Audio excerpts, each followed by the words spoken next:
फेरिया खुश हुआ। बड़े बुजुर्ग, आप कमाल के हैं। जल्दी करो, मुझे रोको। मैं नहीं जाना चाहता। महाराज, उसे मत रोकिए। वह कितनी आत्मविश्वास से भरी हुई लग रही है, उससे लगता है कि वह बहुत शक्तिशाली होगी। उसे जाने दीजिए, वांग टेंग ने कहा। फेरिया की अभिव्यक्ति फिर से जम गई। वांग टेंग, तुम मेरे प्राणघातक दुश्मन हो। उसने अपना गुस्सा दबाया और नाक भान सिकोड़ते हुए कहा, हम क्या तुम्हें लगता है कि हर कोई तुम्हारे जैसा डरपोक है? एट नोबल बन एट। हाँ हाँ, मैं काया हूं, तुम बहादुर हो। आगे बढ़ो। वांग टेंग ने सिर हिलाया। उसे कोई परवाह नहीं थी। वांग टेंग, आग को हवा देना बंद करो। फेरिया, तुम भी लापरवाह मत बनो। अगर कुछ हुआ तो मैं तुम्हारे दादाजी को ये सब नहीं समझा पाऊंगा। बड़े बुजुर्ग हंसी और आंसू के बीच फंस गए। फेरिया को इस बात पर यकीन नहीं हुआ। बूढ़ा आदमी उस इंसान और उसके साथ जिस तरह से व्यवहार कर रहा था वह बिल्कुल अलग था। वह उसके साथ एक बच्चे की तरह व्यवहार कर रहा था। वांग टेंग मुस्कुराया और उसे निशाना बनाना बंद कर दिया। वह बस बदला लेने के लिए उसे चिढ़ाना चाहता था। वह धुंधली चोटी की ओर टिमटिमाती निगाहों से देख रहा था, कोई नहीं जानता था कि वह क्या सोच रहा था। अपनी प्रतिद्वंद्वी के हाव भाव देखकर फेरिया के होंठ फड़क उठे। यह आदमी चुपके से पहाड़ पर चढ़ना चाहता है। जैसे ही यह विचार उसके मन में आया, उसे कोई रोक नहीं सका। वांग तेंग और अन्य लोग वापस बड़े बुजुर्ग के घर चले गए और अन्य प्रमुखों के पत्थर की प्लेटों के साथ आने का इंतजार करने लगे। जल्द ही भोर हो गई। दूसरे कबीलों से आए हुए हल्के मखमली लोग बड़े बुजुर्ग के घर में आकर इकट्ठा हो गए। उन्होंने अपनी भाषा में उनसे बात की। रोंग ली ने उनसे बातचीत की, इससे पहले कि उनमें गर्मागर्म बहस शुरू हो जाए।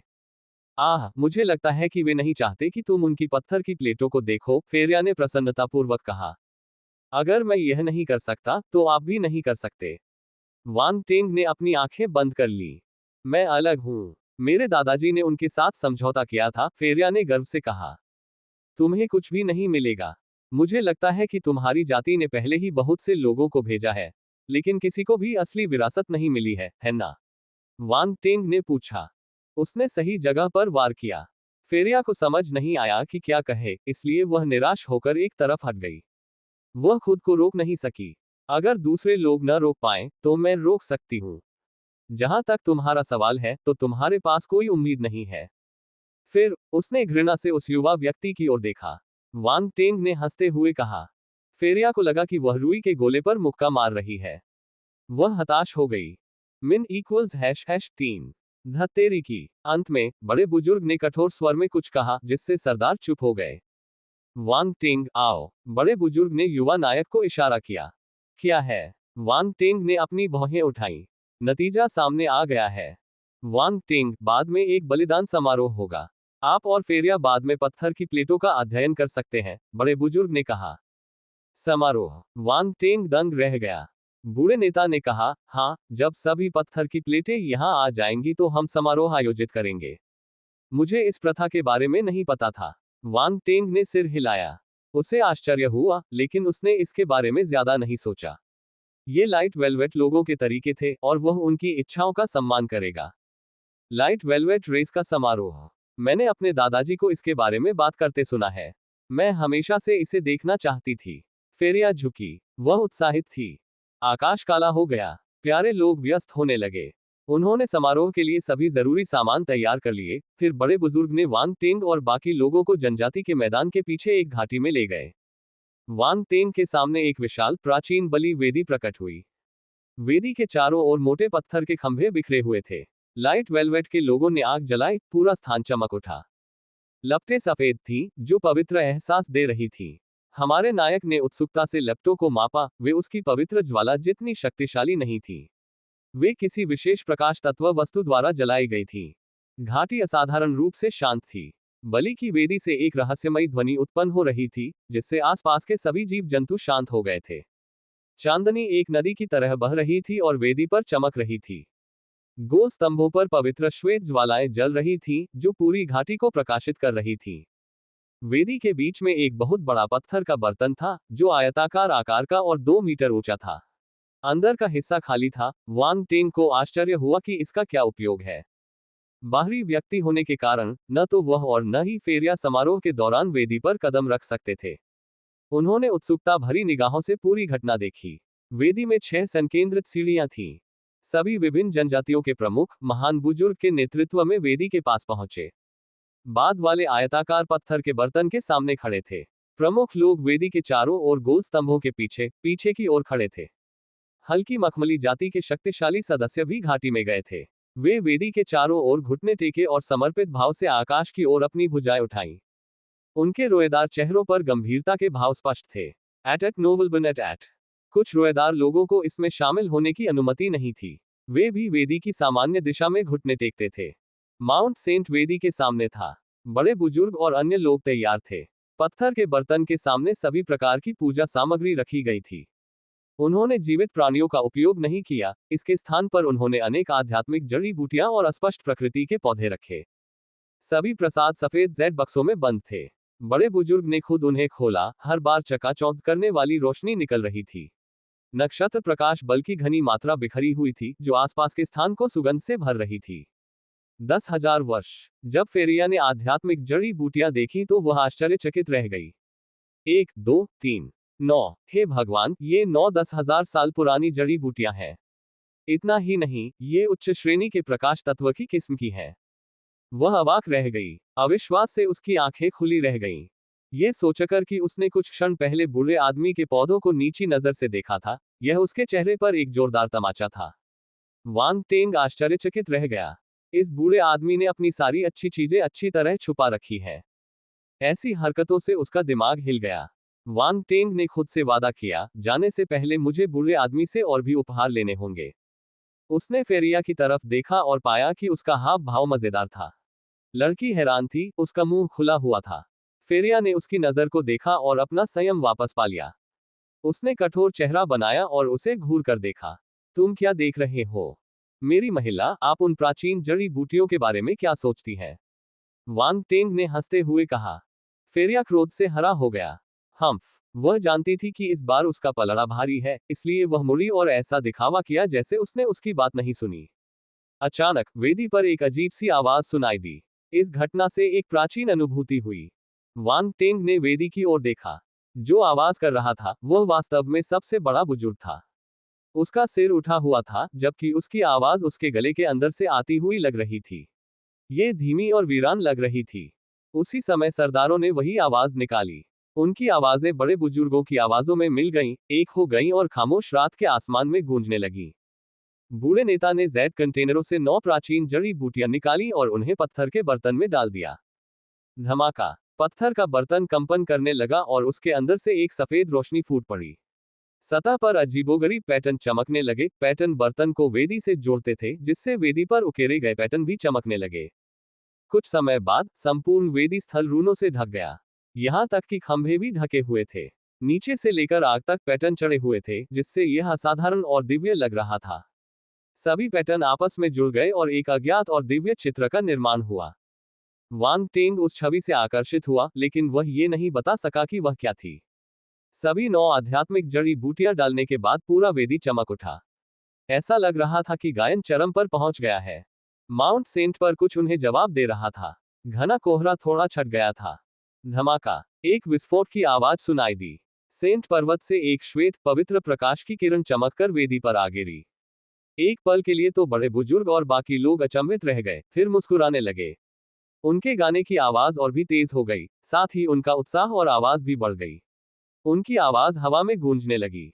हल्के मखमली कपड़े पहने लोग भी उतने ही उत्साहित थे, उनमें से कुछ की आंखों में आंसू भी थे। वे अपनी बाहें ऊपर उठाए लगातार झुके हुए थे और किसी चीज के लिए प्रार्थना कर रहे थे। पवित्र श्वेत प्रकाश सभी रोएदार लोगों पर चमक रहा था, उन्हें श्वेत वैभव में डुबो रहा था और उन्हें दिव्य रूप दे रहा था। अचानक सभी हल्के मखमली लोग तैरने लगे। उनके अपने शरीर से सफेद रोशनी निकल रही थी, मानो वे खुद प्रकाश की गेंदें हों। वे स्वर्ग और पृथ्वी की आत्माओं की तरह लग रहे थे। वे प्रकृति के प्रिय बच्चे थे। वांग टेंग और फेरिया अचानक हुए परिवर्तन से अचंभित रह गए।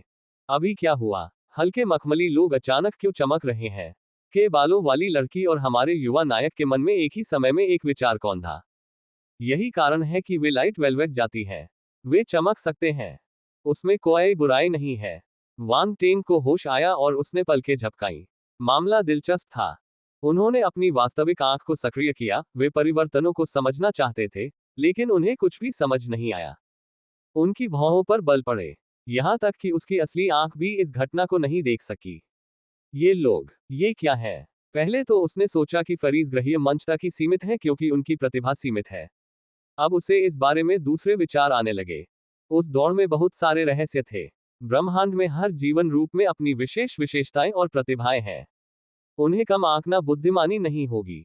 जब मैं गहन विचार में था तो श्वेत प्रकाश की किरण और हल्के मखमली लोगों से गुण बुलबुले गिरने लगे। वांग टेंग ने पलकें झपकाई और जल्दी से अपनी आध्यात्मिक शक्ति जारी कर उन सभी को उठा लिया। नक्षत्र बल प्रकाश तारांकन 200। नक्षत्र बल प्रकाश तारांकन 180। Ads by Pub Future. नक्षत्र बल प्रकाश तारांकन 350। अल्पविराम। बुलबुले उसके शरीर में विलीन हो गए और अत्यंत शुद्ध ऊर्जा में बदल गए। यह उसके अंगों से होकर गुजरा और शून्यता के समुद्र के ऊपर इकट्ठा हो गया। उसका प्रकाश बल तेजी से बढ़ गया। इतना प्रकाश बल, वांग टेंग बहुत प्रसन्न हुआ। कितना सुखद आश्चर्य! उसे इतनी अधिक राशि मिलने की उम्मीद नहीं थी। खुशी ने उसे अभिभूत कर दिया। युवक ने महसूस किया कि उसकी प्रकाश शक्ति दूसरे से तीसरे स्तर तक आसमान छू रही है। फिर ये चौथे, पांचवें स्तर तक जाती रही और केवल छठे स्तर पर जाकर रुकी। तारामंडल प्रकाश बल 11,400 बटा 60,000 आकाशीय चरण, छठा स्तर। आह! वांग टेंग ने एक लंबी सांस ली। उसकी आंखों के सामने रोशनी चमक उठी। यह अच्छा लग रहा है। वह एक ही बार में 4 स्तर कूद गया। इस एहसास को शब्दों में बयां करना मुश्किल था, जैसे शरीर की कुछ परतें खुल गई हो। यह ताजगी देने वाला था। फेरिया कुछ दूर खड़ी होकर अपने प्रतिद्वंद्वी की ओर देखने लगी। उसे लगा कि उसका चेहरा अजीब है। हालांकि ये परिवर्तन केवल उसके शरीर के भीतर ही हुआ, सभी बाहरी प्रभाव उसके द्वारा दबा दिए गए। कोई नहीं बता सकता था कि क्या हो रहा था। चांदी के बालों वाली लड़की को कभी पता नहीं चलेगा कि वांग टेंग को थोड़े समय में बड़ा लाभ मिला है। Ads by Pub Future. Wang Teng ने फेरिया को नजरअंदाज कर दिया। उसने फिर से माउंट सेंट की ओर देखा। प्रकाश की किरण कहां से आई? ये तारामंडल प्रकाश शक्ति से घनीभूत था, जो रोएदार मूल निवासियों पर चमकने पर उन्हें शक्ति से भर देता था। ये छलक रहा था। काश ऐसी कुछ और किरणें होती, वांग टेंग ने सोचा। हालांकि वह किसी चीज को जितना अधिक चाहता था, वह उसे उतनी ही कम मिलती थी। टकराना। ठीक उसी क्षण माउंट सेंट पर एक विस्फोट हुआ, जिसमें किसी प्रकार से क्रोध भरी गर्जना भी शामिल थी। प्रकाश की किरण तुरंत अवरुद्ध हो गई। पहाड़ पर फिर से घना कोहरा छा गया, जिससे ऐसा लगने लगा कि पिछली घटना एक भ्रम थी। हल्के मखमली लोग अपनी सामान्य स्थिति में आ गए। उनकी खुशी धीरे धीरे कम हो गई और फिर उसकी जगह आश्चर्य ने ले ली। क्यों? ऐसा क्यों हुआ? पहली बार बड़े बुजुर्ग घबरा गए। ऐसा लग रहा था कि कुछ भयावह हुआ है। स्थानीय लोग चिंतित हो गए। वहां भारी हंगामा मच गया। समारोह में कुछ गड़बड़ थी। पिछले 300 वर्षों में अपने समारोह आयोजित करते समय उन्हें एक बार भी कोई प्रतिक्रिया नहीं मिली। Ads by Pub Future. और फिर भी किसी कारणवश इस बार फीडबैक मिला। सभी स्थानीय लोग उत्साहित थे। उन्हें लगा कि माउंट सेंट उनकी ईमानदारी से प्रभावित हुआ है। 3 शताब्दियों के बाद भी ऐसी घटना असामान्य थी। उन्हें मूल रूप से कभी कोई प्रतिक्रिया नहीं मिली। केवल अत्यंत भाग्य से ही उन्हें शिखर सम्मेलन से प्रतिक्रिया मिल सकेगी। यदि ऐसा हुआ तो इन प्यारे जानवरों को उपहार और लाभ दिए जाएंगे। जवाब तो मिला, लेकिन आखिरी क्षण में कुछ गड़बड़ हो गई। माउंट से आने वाला जवाब कट गया। ऐसी घटना गंभीर थी, क्योंकि ऐसा पहले कभी नहीं हुआ था। स्थानीय लोग सदमे में क्यों नहीं होंगे? क्या कुछ हुआ? फेरिया ने भौहें सिकोड़ ली जब उसने देखा कि घटनाएं कैसे घटित हुई। वास्तव में कुछ तो हुआ होगा, वांग टेंग ने गंभीरता से कहा। माउंट सेंट पर क्या हुआ? मुझे लगता है कि ऊपर बैठे लोग ही इसके लिए जिम्मेदार हैं, फेरिया ने कहा। वांग टेंग ने कोई जवाब नहीं दिया। वह गहरी सोच में डूब गया और उसकी निगाहें झपकने लगीं। अचानक उसने आंखें सिकोड़कर चोटी पर छाए कोहरे की ओर देखा। फेरिया ने भी ध्यान दिया और ऊपर देखा। वह थोड़ी उत्साहित लग रही थी। कोई नीचे आ रहा है।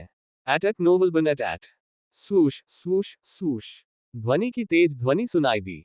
कुछ सफेद कपड़े पहने आकृतियां धुंध से बाहर निकली, सीधे उनकी ओर बढ़ रही थी। वे रात के आसमान में बहुत ही स्पष्ट दिख रहे थे। धमाका। वे तेज गति से आगे बढ़े, पलक झपकते ही कई किलोमीटर की दूरी तय कर ली।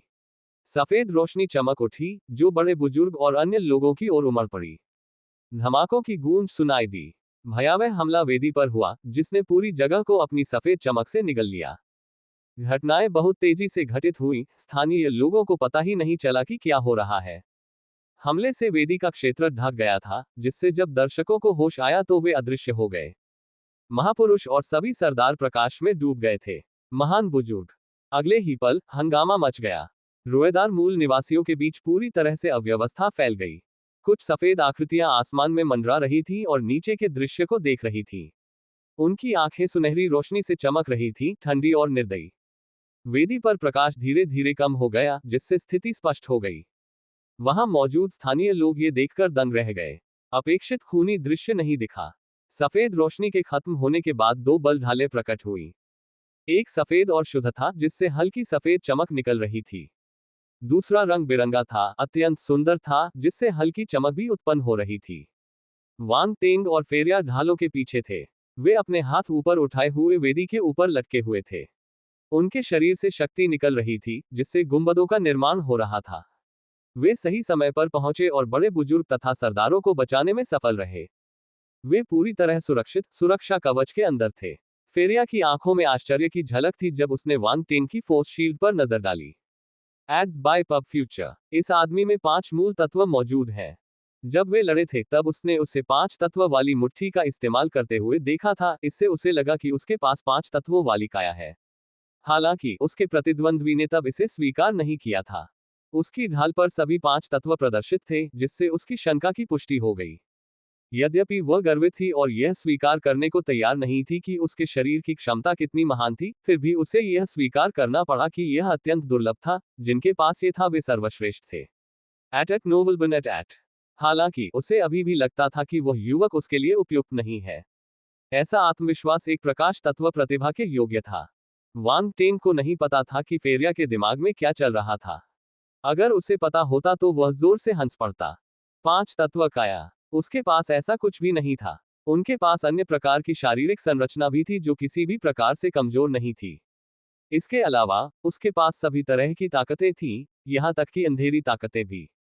5 तत्वों का होना उसके लिए कुछ भी नहीं था। तभी उसने अपने प्यारे नेता की जांच करने के लिए नीचे देखा। बड़े बुजुर्ग, क्या सब ठीक है? सभी रोएदार नेता अचानक सदमे से बाहर आए और स्वयं को भाग्यशाली महसूस करने लगे। यदि दोनों युवकों ने समय पर कार्रवाई नहीं की होती तो उनकी मौत हो जाती। Ads by Pub Future. पिछला हमला बहुत भयानक था। उनमें से कोई भी प्रतिरोध नहीं कर सकता था, भले ही वे पूरी ताकत लगा देते। हम ठीक हैं, बड़े बुजुर्ग ने सिर हिलाते हुए तुरंत जवाब दिया। वह जानता था कि यह धन्यवाद व्यक्त करने का समय नहीं था। ये बहुत बढ़िया है। वांग टेंग ने सिर हिलाया और आसमान में दिखाई देने वाली आकृतियों को देखा। महाराज, क्या ये वही संरक्षक हैं जिनका आपने पहले जिक्र किया था? फेरिया ने आश्चर्य से आंकड़े देखे। उनके लंबे सफेद बाल थे, जबकि उनकी मांसपेशियां सुडौल और सुस्पष्ट थीं। वे सामान्य फरीज की तरह गोलमटोल नहीं दिखते थे। लाक्षणिक रूप से कहें तो हल्के मखमली लोग मोटे लोगों का एक समूह थे, जबकि नए लोग मांसल पुरुष थे। जब फेरिया ने इस बारे में सोचा तो उसके चेहरे पर अजीब भाव उभरे। हाँ, बड़े बुजुर्ग ने आकृतियों को देखते हुए सिर हिलाया।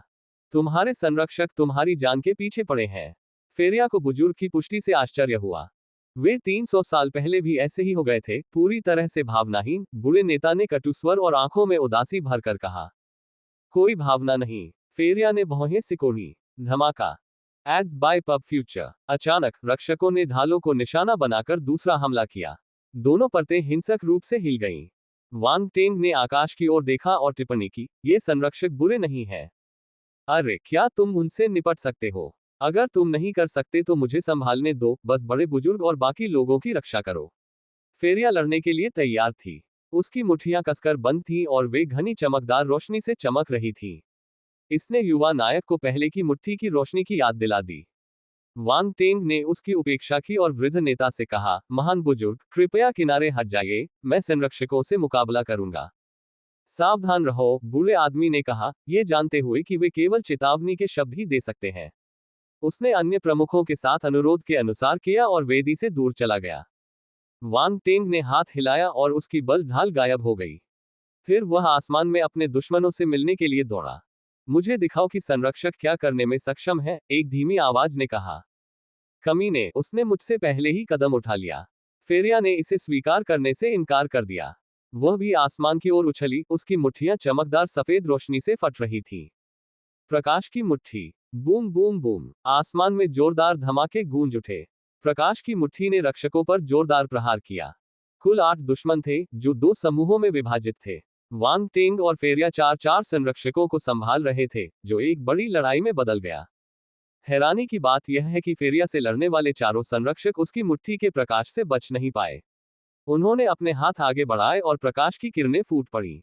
धमाका। उनकी हरकतें उसकी हरकतों से टकराईं, जिससे भयानक प्रभाव पैदा हुआ, जो बाहर तक फैल गया।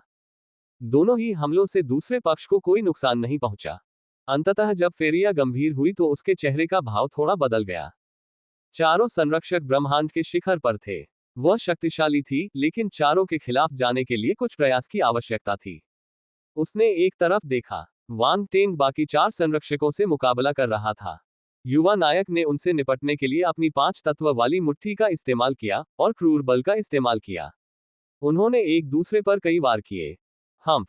फेरिया ने नाक भांज सिकोड़ी।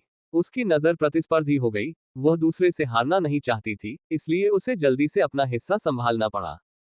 धमाका। फेरिया ने सफेद रोशनी उत्सर्जित की और उसकी गति चरम पर पहुंच गई। उसने अपनी मुट्ठी का प्रकाश छोड़ा। दूसरी तरफ मानव और 4 संरक्षकों के बीच एक गर्मागर्म लड़ाई चल रही थी। उसने उनके हमलों का अनुमान लगाया और पाया कि वे केवल हल्के तत्वों के हमलों का इस्तेमाल करते थे। उसके पास उन्हें दबाने का एक तरीका था। उन्होंने तुरंत अपनी सौ ड्रैगन आंख सक्रिय कर दी। दिन में खुला, रात में बंद। एक बार पलक झपकने के बाद उसकी पुतलियां काली हो गईं। उसके आसपास की सारी रोशनी उसमें समा गई। इसमें एक क्षण ही लगा, उसका क्षेत्र अंधकार में हो गया और चारों संरक्षक अंधकार में डूब गए। उत्सुक हल्के मखमली लोग युद्ध देख रहे थे। अचानक हुए इस परिवर्तन से वे स्तब्ध रह गए। क्या हो रहा है? वांग टेंग के चारों ओर की रोशनी गायब हो गई है। मुझे लगता है कि यह एक युद्ध तकनीक है, प्रकाश तत्व कौशल को दबाने के लिए। हौंफना। अल्पविराम। यह अनुमान उस बड़े बुजुर्ग ने लगाया था। उसकी आंखें आश्चर्य से फैल गई थी। जब यह अनुमान लगाया गया तो अन्य हल्के मखमली लोगों ने एक दूसरे को घूर कर देखा। उन्हें यह अविश्वसनीय लगा कि ऐसा कौशल अस्तित्व में हो सकता है। वे अकेले ही अचंभित नहीं थे, यहां तक कि फेरिया भी वांग टेंग की स्थिति से आकर्षित थी। जब उसने कौशल को काम करते देखा तो वह अपनी हैरानी छिपा नहीं सकी। इस आदमी ने जब मुझसे लड़ाई की थी तो उसने इस कौशल का इस्तेमाल नहीं किया था। फेरिया ने पिछली झड़प को याद किया और सोचा कि यदि उस पर भी हमला हुआ तो परिणाम क्या होगा। धमाका। तभी एक भयानक विस्फोट हुआ और कुछ आकृतियां अंधकार में क्षेत्र से बाहर फेंकी गईं। Eight नोबलबन eight. वे वास्तव में 4 संरक्षक थे। वे जमीन पर जोर से गिरते हुए सुनहरा खून उगल रहे थे। हवा में धूल उड़ रही थी। धूल के जमने के बाद चारों प्राणी एक गहरे गड्ढे में बेसुध पड़े थे। किसी को नहीं पता था कि वे अभी भी जीवित हैं या नहीं। फेरिया ने आंखें सिकोड़ ली। उनकी लड़ाई खत्म हो गई थी। ब्रह्मांड स्तर के शिखर पर 4 मार्शल योद्धाओं को आसानी से पराजित कर दिया गया। फेरिया सदमे और अविश्वास में था। उसने पलटकर देखा कि काला क्षेत्र गायब हो गया था। वांग टेंग हवा में ऊपर मंडरा रहा था। उसके शांत व्यवहार से ऐसा लग रहा था कि उसने अभी अभी कोई आसान काम पूरा किया है।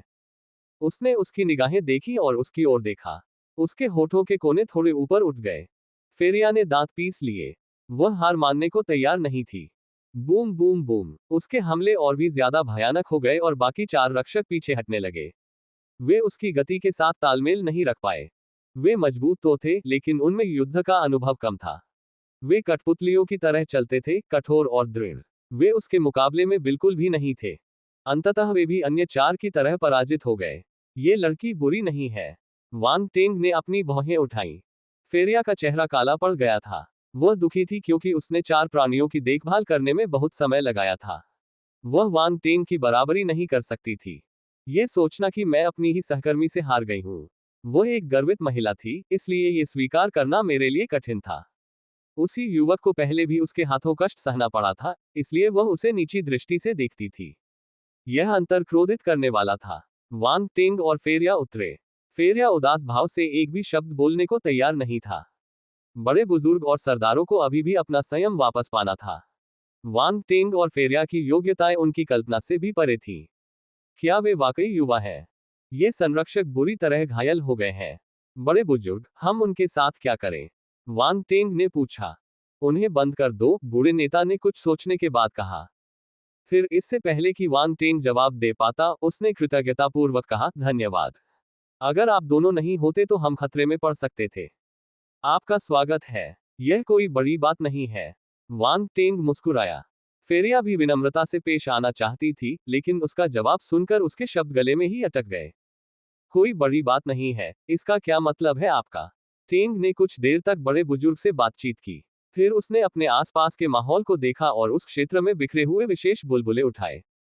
नक्षत्र बल प्रकाश तारांकन 1200, नक्षत्र बल प्रकाश तारांकन 1500, चमकदार आकाश तारांकन 200, नक्षत्र बल प्रकाश तारांकन 1500, मुट्ठी भर रोशनी 300, लाइट बोल्ट तारांकन 400। अल्पविराम। वांग टेंग ने प्रसन्नता महसूस करते हुए पलकें झपकाईं। अधिकांश विशेषताएं उसके लिए उपयोगी थीं। प्रकाश बल के बारे में कहने को कुछ खास नहीं था। वह अभी अभी दिव्य चरण के छठे स्तर पर पहुंचा था, इस बार कोई सफलता नहीं मिली। हालांकि आंकड़ा बढ़ता गया, 7वें स्तर के दरवाजे के करीब पहुंच गया। अगला था चमकदार आकाश। संरक्षकों द्वारा इस्तेमाल किया जाने वाला कौशल उसे बहुत परिचित लगा। ये क्लैम स्पिरिट द्वारा इस्तेमाल किए जाने वाले कौशल से मिलता जुलता था। एक बार जब उन्होंने विशेषता को पहचान लिया, तो उन्होंने जानकारी की जांच की और पुष्टि की कि यह वही तकनीक थी। चमकदार आकाश 800/3000 अच्छी तरह से वाकिफ। अभिभावकों द्वारा छोड़े गए गुण उनकी निपुणता को आधार से पारंगत स्तर तक पहुंचाने के लिए पर्याप्त थे। इसके बाद फिस्ट ऑफ लाइट और लाइट बोल्ट थे। दोनों ही स्पष्टतः फेरिया द्वारा प्रदान किए गए थे। मुट्ठी की रोशनी 200/3000 अच्छी तरह से वाकिफ। लाइट बोल्ट 350/3000 अच्छी तरह से वाकिफ। दोनों कौशल भी अच्छी तरह से निपुण अवस्था में पहुंच गए थे। वृद्धि काफी थी, जिससे हमारे नायक को खाली विशेषताओं का अधिक उपयोग करने से बचा लिया गया। यदि उन्हें ये पत्र नहीं मिलते तो उन्हें अपने खाली पत्र खर्च करने के लिए मजबूर होना पड़ता। लड़की को नहीं पता था कि उसकी तकनीकें वांग टेंग द्वारा चुराई जा रही है। इससे भी बुरी बात यह थी कि वह अभी भी निराश थी, क्योंकि उसने उसे पीटा था। संरक्षकों के साथ टकराव के बाद हल्के मखमली लोगों ने उनके साथ अधिक सम्मान से व्यवहार किया। ऐसा खास तौर पर वांग टेंग के साथ हुआ। उन्होंने जिस कौशल का इस्तेमाल करके किसी इलाके को पूरी तरह से अंधकार में बना दिया, वह अविश्वसनीय था। ऐसा कौशल उन्हें दबा सकता था, क्योंकि वे प्रकाश तत्व के अभ्यासी थे। यही कारण था कि उनके प्रति उनकी श्रद्धा बढ़ती गई। बड़े बुजुर्ग ने कुछ फरीज को 8 संरक्षकों को बंद करने के लिए कहा। वांग टेंग ने प्राणियों की शक्ति को सील करने के लिए कुछ तरीके अपनाए ताकि वे प्रतिरोध न कर सके। मूल निवासी कमजोर थे। उनके लिए शक्तिशाली प्राणियों को संभालना असंभव था, भले ही वे बुरी तरह घायल हो गए हो। फेरिया को यह देखकर थोड़ी हिचकिचाहट हुई कि इंसान दुश्मनों को कैसे सील कर रहा है। अंत में वह अपनी जिज्ञासा को नियंत्रित नहीं कर सकी। अरे, तुमने कौन सी चाल चली? वांग टेंग ने कोई जवाब नहीं दिया। वह बूढ़े नेता के पास गया और पूछा, महाराज, हम पत्थर की पट्टियों का अध्ययन कब कर सकते हैं? तुम? फेरिया को लगा कि गुस्से के कारण उसकी छाती में दर्द हो रहा है। हालांकि जब उसने सुना कि वे पत्थर की प्लेटों का अध्ययन करने जा रहे हैं, तो वह जल्दी से उनके पीछे चली गई। महान नेता चिंतित दिखे, लेकिन फिर भी उन्होंने उत्तर दिया, कुछ दुर्घटनाएं हुई, लेकिन समारोह पूरा हो गया। हम उन्हें अब आपको दिखाएंगे। बाकी सरदार किनारे खड़े थे, किसी ने कोई आपत्ति नहीं की। उन्होंने बड़े बुजुर्ग के फैसले पर मौन सहमति दे दी। अगर वांग टेंग उन्हें बचाने के लिए आगे नहीं आता, तो वे मर जाते। पत्थर की प्लेटों पर मोल तोल करने का कोई मतलब नहीं था। महाराज, चिंता मत कीजिए। हम पत्थर की प्लेटें देखने के बाद मैं माउंट सेंट पर जाकर देखूंगा, वांग टेंग ने कहा। बुजुर्ग की आंखें चमक उठी। उसने पहले भी लड़के को रोका होता, लेकिन उसकी और फेरिया की योग्यता देखकर उसके मन में एक उम्मीद की किरण जगी। ये बहुत अच्छा होगा यदि वे पहाड़ पर समस्या का समाधान कर सकें। क्या आप आश्वस्त महसूस करते हैं? वरिष्ठ बुजुर्ग ने पूछा। वांग टेंग ने जवाब दिया, हम कोशिश करेंगे। अगर हम ऐसा नहीं कर पाए तो हम अपनी जान जोखिम में नहीं डालेंगे। महाराज, चिंता मत कीजिए। ये रक्षक वास्तव में ब्रह्मांड के शिखर पर हैं, लेकिन उन्हें युद्ध का कोई अनुभव नहीं है। अगर वे बड़ी संख्या में नहीं आएंगे तो उनकी देखभाल करना मुश्किल नहीं होगा, फेरिया ने कहा। किसी भी तरह बस अपना सर्वश्रेष्ठ प्रयास करो।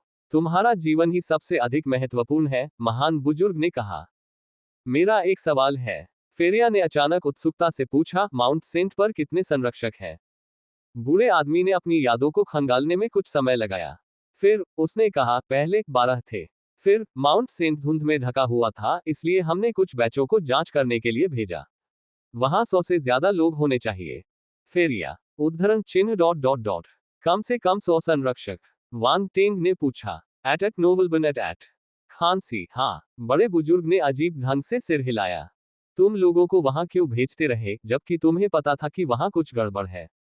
फेरिया ने अपने हाथों से अपना चेहरा ढक लिया। वह अवाक रह गई। ब्रह्मांड के शिखर पर 100 से अधिक संरक्षक। हमें कैसे लड़ना चाहिए? माउंट सेंट हमारी पवित्र भूमि है, इसलिए हम इसे ऐसे ही नहीं छोड़ सकते थे, बड़े बुजुर्ग ने समझाया। हमने कई बार प्रयास किया और असफल रहे, इसलिए हमने अंततः अनावश्यक बलिदान देना बंद कर दिया। यह अच्छी बात है कि तुम्हें पता है कि बलिदान आवश्यक थे, फेरिया ने बुदबुदाया। वह थोड़ा सा बड़बड़ा रही थी, 100 अभिभावकों के बारे में सोचकर निराश महसूस कर रही थी। हालांकि उसने वांग टेंग की तरफ देखा और पाया कि उसका चेहरा भाव शून्य था। वह शांत था, मानो उसे कोई चिंता ही न हो। तस्क, वह अभिनय कर रहा है, फेरिया ने घृणा से कहा। बड़े बुजुर्ग ने इसे बिना सोचे समझे बोल दिया, इसलिए उन्हें इस मामले में अजीब लगा। अरे, तुम्हें पहाड़ पर चढ़ने की जरूरत नहीं है। ये सब ठीक है। अगर मैं जाना चाहूं तो 100 ब्रह्मांड योद्धा भी मुझे नहीं रोक सकते, वांग टेंग ने शांति से उत्तर दिया। मेरी विरासत को अपनाओ, महिमा में चमको, मार्शल आर्ट के देवता। 2 फेरिया, यह आदमी क्या कह रहा है? वह 100 ब्रह्मांड मंच योद्धाओं को नीची नजर से देखता है। बहुत घमंड कर रहा है। कुछ मिनट बाद सरदारों ने अपनी पत्थर की पट्टियां उठाकर वेदी पर रख दी। रोंग ली ने भी मुख्य पत्थर की प्लेट उठाने में बड़े बुजुर्ग की मदद की। 2 प्लेट उठाते समय वह लड़खड़ा रहा था। यह थोड़ा अजीब था। सभी प्लेटें क्रम से वेदी पर रखी गईं। सभी हल्के मखमली लोग पीछे हट गए। बड़े बुजुर्ग ने कहा, यहाँ सभी पत्थर की पट्टियां हैं। इनका अध्ययन करने में संकोच न करें, आपका लाभ आपके ज्ञान पर निर्भर करेगा। वांग टेंग और फेरिया सख्त हो गए। वे वेदी के पास जाने से पहले सिर हिलाकर एक दूसरे की तरफ देखने लगे। फिर वे वेदी के बीच में पैर मोड़कर बैठ गए। पत्थर की पट्टियां बल से घिरी हुई थी, उनके चारों ओर तैर रही थी, घूम रही थी। गोल खंभों पर लपटें अभी भी जल रही थी। पत्थर की पट्टियों पर सफेद रोशनी चमक रही थी, जिससे रून चमक रहे थे। वांग टेंग और फेरिया की नजरें रूनों पर पड़ी। वे उनका अध्ययन करने लगे। धीरे धीरे समय बीतता गया और रात हो गई। न तो मुखिया और न ही सरदार वहां से गए। वे वेदी के पास ही खड़े रहे और दोनों योद्धाओं को देखते रहे। वे भी घबराए हुए थे और सोच रहे थे कि क्या युवा लोग प्लेटों के अंदर छिपे असली रहस्य को समझ पाएंगे। वे परेशान महसूस करने लगे। एक और उन्हें उम्मीद थी कि दोनों अपनी विरासत को समझ सकेंगे, ताकि उनकी खेती की सीमा का समाधान हो सके। दूसरी ओर उन्हें उम्मीद है कि वे सफल नहीं हुए। आखिरकार प्लेटें उनकी जाति की थीं। यह अजीब होगा अगर कोई बाहरी व्यक्ति उनके रहस्यों को समझने में सक्षम हो। एट नोबल एट सभी मूल निवासी इतने उदारवादी नहीं थे। बेशक इसका युवा नायक से कोई लेना देना नहीं था। उसने पढ़ाई के लिए पत्थर की प्लेटें उधार ली थी और बाद में जाति की खेती की समस्या का समाधान कर दिया। कोई भी पार्टी दूसरे पर कर्जदार नहीं रहेगी। उसकी आंखों में एक पवित्र चमक थी। उसने अपनी असली आंख को सक्रिय किया और पत्थर की प्लेटों पर हर रून को देखने में सक्षम था। इस बार अनुभूति बिल्कुल अलग थी। उसने पहले सिर्फ एक प्लेट देखी थी, रून की विषय वस्तु अधूरी थी। इस बार उसे एहसास हुआ कि रून और भी ज्यादा जटिल और रहस्यमय थे, उन्हें समझना कहीं ज्यादा मुश्किल था। यह तथ्य विशेष रूप से सच था क्योंकि सभी रूनों को आपस में जोड़ा जाना चाहिए और उन्हें समग्र रूप से समझना चाहिए। वे उन्हें अलग अलग नहीं देख सकते थे, जिससे कठिनाई कई गुना बढ़ जाती थी। फेरिया ने भौहें सिकोड़ी। उसने गहरी सोच में अपनी आंखें बंद कर ली और कभी कभी उन्हें खोलकर सिफर को देखा। रून का एक हिस्सा उसके साथ प्रतिध्वनित हुआ और सफेद रोशनी उत्सर्जित की। वे जीवित लग रहे थे। फेरिया की आंखों में सफेद रोशनी खिल उठी, रून भीतर झिलमिलाते हुए प्रतीत हो रहे थे। यह दृश्य दिव्य था। बड़े बुजुर्ग और अन्य लोग उसे गौर से देख रहे थे, उनमें से किसी ने भी अपनी आंखें नहीं हटाईं। रात जल्दी बीत गई। फेरिया 2 पत्थर की प्लेटों की सामग्री को समझने में कामयाब रही थी, लेकिन उसे अभी भी एलिमेंटल लाइट डिवाइन ग्रंथ को समझना बाकी था। यही कारण था कि केवल कुछ रून ही चमक रहे थे। वह प्लेटों को ध्यान से देखती रही, एक एक करके उन्हें देखती रही। वांग टेंग भी अपनी भौहें सिकोड़ रहा था। आध्यात्मिक शक्ति उसके दिमाग में घूम रही थी और वह सभी रूनों की रूपरेखा बनाने की कोशिश कर रहा था। यह प्रक्रिया बहुत कठिन थी। रून बहुत सारे थे, वो उन्हें जल्दी से अपने दिमाग में उकेर नहीं सकता था। इसके अलावा पत्थर की प्लेटें टुकड़ों में विभाजित हो गई थीं, जिससे कुछ किनारे धुंधले हो गए थे। उसे विश्लेषण करके सही पैटर्न बनाने की जरूरत थी, अन्यथा उसे पूरे रन नहीं मिल पाते। स्थानीय लोग वहीं रुके और अपना ध्यान दोनों बच्चों पर केंद्रित करने लगे। उन्हें यह अजीब लगा। क्या वांग टेंग ने पत्थर की प्लेट का अध्ययन 3 घंटे में पूरा नहीं किया था? एक रात बीत चुकी थी, लेकिन उस व्यक्ति ने कोई प्रतिक्रिया नहीं दिखाई थी। जहां तक फेरिया की बात है, उसने 2 प्लेटों का अध्ययन पूरा कर लिया था। उसकी प्रगति निश्चित रूप से बहुत तेज थी। पहला दिन जल्दी ही बीत गया। फेरिया ने 3 और पत्थर की प्लेटों का अध्ययन किया, उसकी गति आश्चर्यजनक थी। हालांकि उसका चेहरा पीला पड़ गया था। वह अब इस प्रक्रिया को बर्दाश्त नहीं कर सकती थी, क्योंकि इसमें उसकी आध्यात्मिक शक्ति बहुत ज्यादा खर्च हो गई थी। 5 पत्थर की प्लेटों का अध्ययन करने के बाद वह लगभग थक चुकी थी। जहां तक वांग टेंग का सवाल है, वह शांत और अप्रभावित रहा। ऐसा लग रहा था मानो वह प्राचीन वस्तुओं की प्रशंसा कर रहा हो। बड़े बुजुर्ग और अन्य लोग अवाक रह गए, उन्हें आश्चर्य हुआ कि क्या लड़का गंभीर था। आधी रात के करीब फेरिया ने 1 और पत्थर की प्लेट का अध्ययन पूरा किया। उस समय तक उसने 6 पत्थर की प्लेटें पूरी कर ली थीं। हालांकि वह और अधिक सहन नहीं कर सकी और उसे जेड की बोतल से एक गोली लेनी पड़ी। फिर उसने अपनी आंखें बंद कर ली और प्लेटों की ओर देखना बंद कर दिया। एक लाइट वेलवेट विशेषज्ञ ने कहा, महाराज, मुझे लगता है कि फेरिया को और भी उम्मीद है। उसने कुल 6 पत्थर की प्लेटों का अध्ययन किया है। वांग टेंग ने 1 पत्थर की प्लेट का अध्ययन करने में 3 घंटे लगा दिए। रोंगली ने दूसरे वक्ता को घूरते हुए कहा, कौन जानता है कि यह सच है या नहीं? क्या होगा अगर उसने तुमसे झूठ बोला? रोएदार साथी ने जवाब दिया। रोंग शान, बड़े बुजुर्ग ने सख्ती से डांटा, वांग टेंग हमारा दोस्त है। उसने अभी अभी हमें बचाया है। ठीक है, ठीक है। मेरा ऐसा कहने का कोई मतलब नहीं था। मुझे बस लगा कि। रोंग शान ने अपना सिर हिलाया। आगे बोलने से पहले उसने बड़े बुजुर्ग की सख्त निगाह देखी और रुक गया। फिर उसने शर्मिंदगी में कहा, मुझे खेद है, मैं गलत था। मेरी विरासत को अपनाओ, महिमा में चमको, मार्शल आर्ट के देवता। 3 किसी भी तरह मैं वांग टेंग पर विश्वास करता हूं। वो एक प्रतिभाशाली व्यक्ति है, रोन ली ने कहा। कई लोगों ने रोंग शान की तरह ही विचार साझा किए, फिर भी वे इस बारे में चुप रहे। आखिरकार वांग टेंग ने उन्हें बचाया था। 3 घंटे बाद फेरिया ने गोली पचा ली और अपनी कुछ हिम्मत वापस पा ली। उसका चेहरा अब पहले जैसा पीला नहीं था। उसने वांग टेंग की ओर देखा और भौहें सिकोड़ ली। वह क्या कर रहा है? विस्मयादिबोधक चिन्ह, विस्मयादिबोधक चिन्ह। वह पत्थर की प्लेटों का अध्ययन करने में व्यस्त थी, इसलिए उसने उस पर ज्यादा ध्यान नहीं दिया। हालांकि वे एक दूसरे के बिल्कुल बगल में थे, एक साथ प्लेटों का अध्ययन कर रहे थे, उसने कोई भी बदलाव होते हुए देखा होगा। और फिर भी शुरू से अंत तक वांग टेंग ने पत्थर की प्लेटों में कोई बदलाव नहीं किया। केवल उसके चेहरे के भावों से पता चलता है कि उसकी आत्मा अभी भी थकी नहीं थी, इसलिए वह निश्चित रूप से प्लेटों का अध्ययन नहीं कर रहा था। फेरिया को यह नहीं पता था कि उनके ब्रह्मांड में एक अत्यंत शक्तिशाली आत्मा मौजूद है। अत्यंत शक्तिशाली। बेशक वह भी इस तरह से नहीं सोचेगी। उसे लगा कि वांग टेंग समझने में असमर्थ होगा, जरा भी नहीं। सोचिए, मैं अभी भी उसे अपना विरोधी मानता हूं। इस आदमी का ज्ञान बहुत कम है। फेरिया ने अपनी नजरें दूसरी ओर घुमा ली, अपने पूर्व प्रतिद्वंद्वी को भूल गया। अब वह उसके कामों को दिल पर नहीं लेना चाहती थी। उसका ज्ञान कम हो गया था, चाहे वह कितनी भी मेहनत क्यों न करे, उसकी उपलब्धियां सीमित ही होंगी। श्रेष्ठता की भावना उसकी बुद्धि से आती थी। फेरिया ने अपनी पढ़ाई फिर से शुरू कर दी। समय उड़ गया। एक और रात बीत गई। सूरज उगाया और चांद फिर से ऊपर चढ़ गया।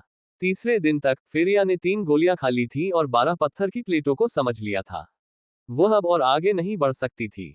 उसकी आत्मा में बहुत अधिक थकावट थी, जिसे उसकी गोलियां भी ठीक नहीं कर सकती थी। डैन की और गोलियां खाने से उसके शरीर पर बुरा असर पड़ सकता था। हर दवा के साइड इफेक्ट होते हैं।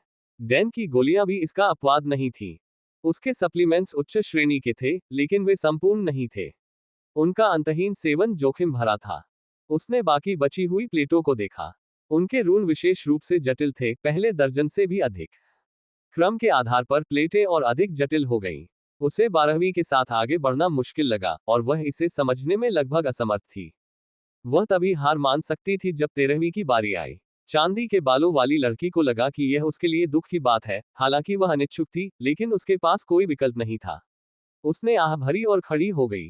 हालांकि अत्यधिक आध्यात्मिक थकावट के कारण वह उठते समय लगभग लड़खड़ा गई। इससे बड़े बुजुर्ग और अन्य लोग आश्चर्यचकित हो गए। सौभाग्यवश वह शक्तिशाली थी और शीघ्रता से अपनी मुद्रा ठीक करने में सक्षम थी। तभी वांग टेंग ने अपनी आंखें खोली और लड़की की ओर देखा। वह समाप्त हो चुकी थी, उसकी बारी थी। उन्होंने पहले दिन पत्थर की पट्टियों पर अंकित प्रत्येक रून को याद करने में बिताया था। हालांकि फेरिया भी प्लेटों का अध्ययन कर रहा था। पहली प्लेट पर जो प्रभाव दिखाई दिए थे, उसके आधार पर इसमें शामिल होने से बहुत बड़ा हंगामा होगा और दूसरे पक्ष पर भी असर पड़ेगा। अब उसे खुशी महसूस हो रही थी कि फेरिया का काम पूरा हो गया है। प्लेटों का अध्ययन करने के लिए उसके पास अभी भी काफी समय था। वैसे भी उसे देखकर वह जानता था कि वह मौलिक प्रकाश दिव्य शास्त्र प्राप्त करने में सक्षम नहीं होगी। दरअसल वह जानता था कि वह सफल नहीं होगी क्योंकि वह पहली प्लेट का अध्ययन कर रही थी। मौलिक प्रकाश दिव्य शास्त्र को समझने के लिए उसे सभी प्लेटों पर सभी रूनों का अध्ययन और समझ की आवश्यकता थी, अन्यथा सभी प्रयास बेकार हो जाएंगे। यही मुख्य कारण था कि इतने वर्षों में कोई भी व्यक्ति धर्मशास्त्र को समझ नहीं पाया था। फेरिया ने वांग टेन के उदासीन भाव को देखा। उसे शर्मिंदगी महसूस हुई क्योंकि वह लगभग लड़खड़ा गई थी, इसलिए उसने उसे चिढ़ाने के लिए मजाक किया, क्या तुम रुकने की योजना बना रहे हो क्योंकि मैं समाप्त हो गई हूँ। वांग टेन ये देखकर स्तब्ध रह गया और जब उसे यह बात समझ में आई तो वह अवाक रह गया। हालांकि उसने खेलने में समय बर्बाद करने की योजना नहीं बनाई थी।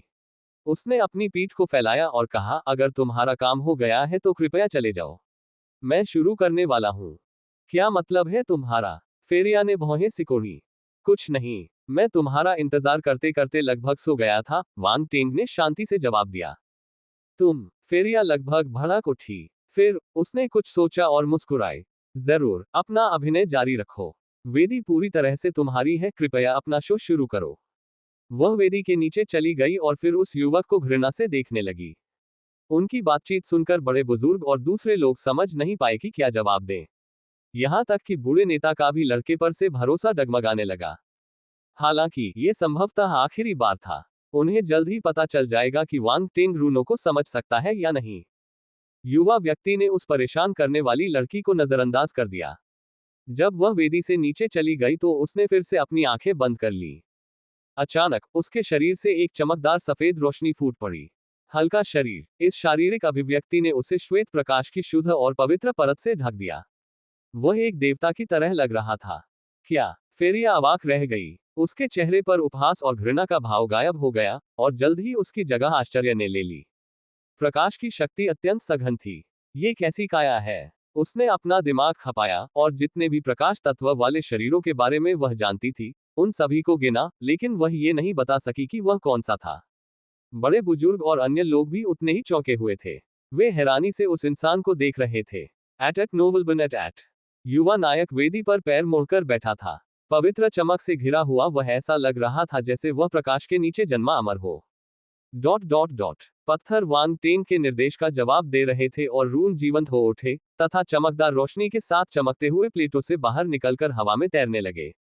रून एक बिंदु पर एकत्रित हुए और स्वयं को पुनः व्यवस्थित करना शुरू कर दिया, जिससे एक जटिल और रहस्यमय रून अध्याय का निर्माण हुआ। उनमें से एक भयानक ऊर्जा निकली जिसने नीचे के लोगों पर दबाव डाला। धमाका। दबाव के कारण बड़े बुजुर्ग और अन्य स्थानीय लोग अपना सिर नहीं उठा सके। वे हतप्रभ थे। फेरिया ने भी अपने सिर पर दबाव महसूस किया, लेकिन उसने खुद को सीधा रखने के लिए मजबूर किया। वह अविश्वास से भर गई। क्यों? अभी क्या हुआ? इस व्यक्ति ने वास्तव में सभी पत्थर की प्लेटों को समझ लिया। फेरिया वास्तव में अनिच्छुक थी। जब वह उन्हें समझने की कोशिश कर रही थी, तो उसकी नजर चमकते हुए रूनों पर पड़ी। हालांकि सभी रून तुरंत ही युवा मानव की ओर दौड़े और उसके माथे में विलीन हो गए, और पलक झपकते ही गायब हो गए। जो उसका नहीं था, वह कभी उसका नहीं होगा। फेरिया की अभिव्यक्ति जम गई। धमाका। Ads by Pub Future. Wang Teng को पता नहीं था कि बाहर क्या हो रहा है। उसके मन में एक विस्फोट हुआ और अनगिनत रून अंदर घुस आए। रून एक रहस्यमय व्यक्ति की रूपरेखा बनाने के लिए एकत्र हुए। वह सफेद पोशाक पहने एक लंबे बालों वाली महिला थी, उसके काले बाल उसकी पीठ पर बह रहे थे। वह अमर जैसी दिख रही थी। उसके चारों ओर धीरे धीरे रोशनी चमक रही थी, जो उसके तेजस्वी और अवर्णनीय रूप से सुंदर चेहरे को ढक रही थी। उसकी आंखों से एक पवित्र, सफेद रोशनी निकल रही थी, जो हर चीज को देखने में सक्षम लग रही थी। उसके आसपास एक बुद्धिमान और पवित्र वातावरण था। अरे बाप रे! वांग टेंग अचंभित रह गया। वह शांत नहीं रह सका। उन्होंने कभी भी पत्थर की पट्टियों के भीतर कोई आध्यात्मिक निशान पाने की उम्मीद नहीं की थी। एक बार जब सभी प्लेट रूनों को समझ लिया गया, तो अंतर्निहित मार्शल आर्ट ज्ञान जारी हो गया, साथ ही वांग टेंग की चेतना में आध्यात्मिक निशान प्रकट हुआ। बाद वाले ने शांत होने के लिए गहरी सांस ली। आध्यात्मिक शरीर धीरे धीरे बन रहा था। वह उसे गौर से देख रहा था। सांस। उसके मन में एक हल्की आह गूंज उठी। वांग टेंग का दिल धड़क उठा। वह चौकन्ना था, क्योंकि उसके मन में एक शक्तिशाली और अपरिचित आध्यात्मिक निशान उभर आया था। कौन जानता था कि उसका असली इरादा क्या था? रहस्यमयी महिला की नजर आखिरकार वांग टेंग पर पड़ी। उसकी आवाज ठंडी और महान थी। अनगिनत वर्षों के बाद आखिरकार किसी ने मेरी विरासत को समझ लिया है।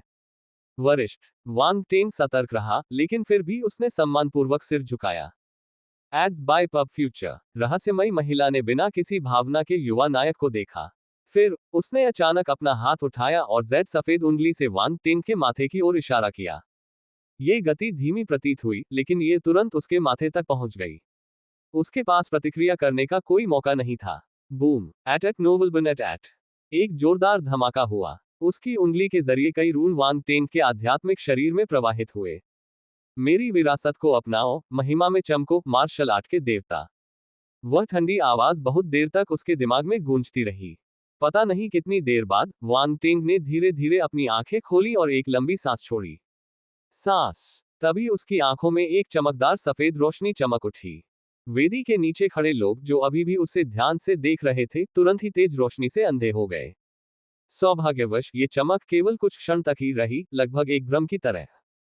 वांग टेंग की आंखों का रंग सामान्य हो गया था, गहरा काला, गहरा और शांत। वह खड़ा हो गया और पत्थर की पट्टियां धीरे धीरे वेदी पर उतर आईं।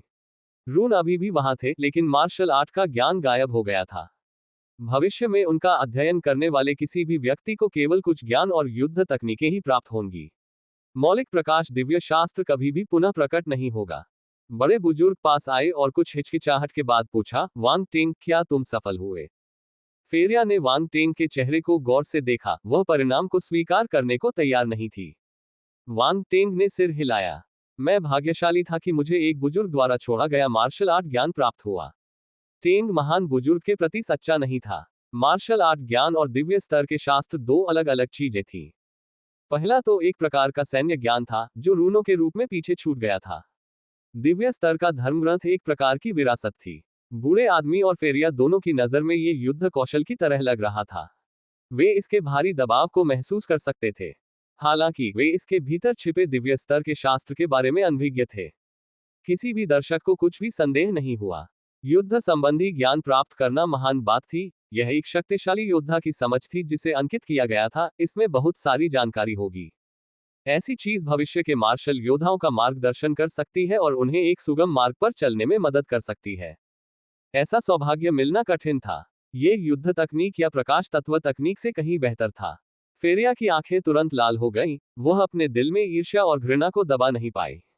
इस व्यक्ति को वास्तव में एक शक्तिशाली योद्धा द्वारा छोड़ा गया युद्ध संबंधी ज्ञान प्राप्त हुआ था।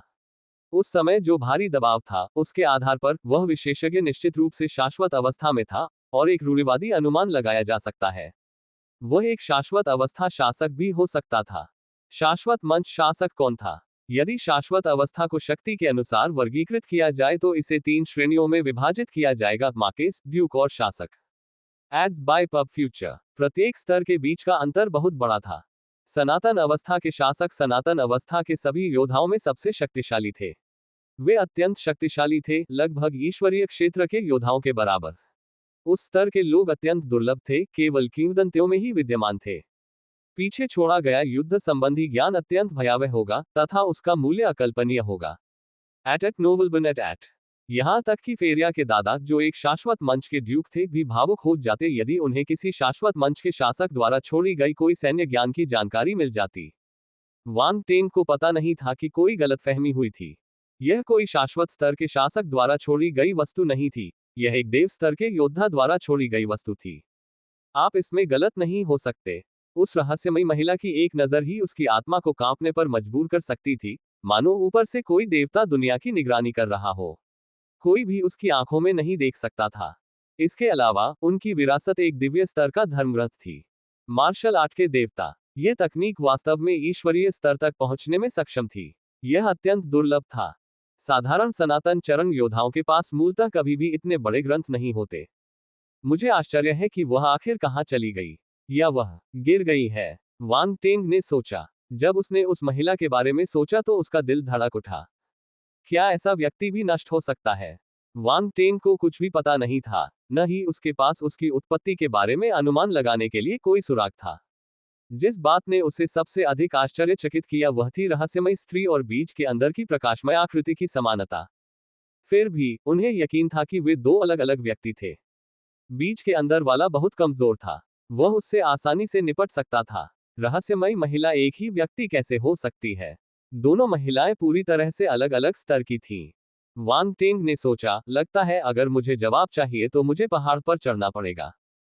फ्रेया ने अपनी ईर्ष्या पर काबू पाने के बाद खुद को हतोत्साहित महसूस किया। यह उसके लिए एक बड़ा झटका था। पता चला कि युवक ने पहले ही सभी पत्थरों के अंदर छिपे अर्थ को समझ लिया था। वह शुरू करने से पहले ही उसके खत्म होने का इंतजार कर रहा था। उसे उसकी परवाह भी नहीं थी। वह पूरे समय उस व्यक्ति के साथ प्रतिस्पर्धा करने के बारे में सोचती रही, लेकिन अंत में चीजें बिल्कुल अलग निकली। वह तो शुरू से ही विदूषक थी। प्रतिस्पर्धी फेरिया ऐसे परिणाम को स्वीकार नहीं कर सका। Ads by Pub Future. दुर्भाग्यवश ये केवल युद्ध संबंधी ज्ञान था, कोई शास्त्र नहीं। ऐसा लगता है कि हमारी जाति की साधना की सीमा निश्चित नहीं की जा सकती, महान बुजुर्ग ने खेदपूर्वक कहा।